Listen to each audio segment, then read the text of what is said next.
అందులో దుర్వాసో మహర్షికి ఎలా కనపడ్డాయో తెలుసా అండి అమ్మవారి యొక్క నామాలు?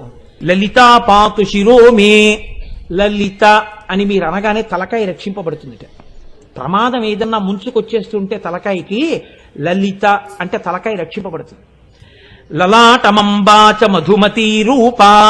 నుదురు ఏదైనా ప్రమాదానికి గురి కావలసి ఉంటే మధుమతి అన్న మాటతో అమ్మవారిని అంబా మధుమతి అంటే లలాటము రక్షింపబడుతుంది.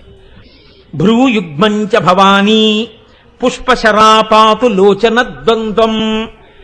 కళ్ళు రెండు రక్షింపబడాలంటే కళ్ళకి ప్రమాదం జరగకూడదనుకుంటే ప్రతిరోజు ఏమో ఏ రోజున ఏ ప్రమాదం వస్తుందో ఎవరికి తెలుసు. పుష్పశరా అన్న పేరు ఒక్కసారి పలికితే రెండు కళ్ళు రక్షింపబడతాయి. పాయాన్నాసాం బాలా. ముక్కు రక్షింపబడుతుంది బాలా అన్న మాట అంటే. శుభగా దంతాశ్చ. శుభ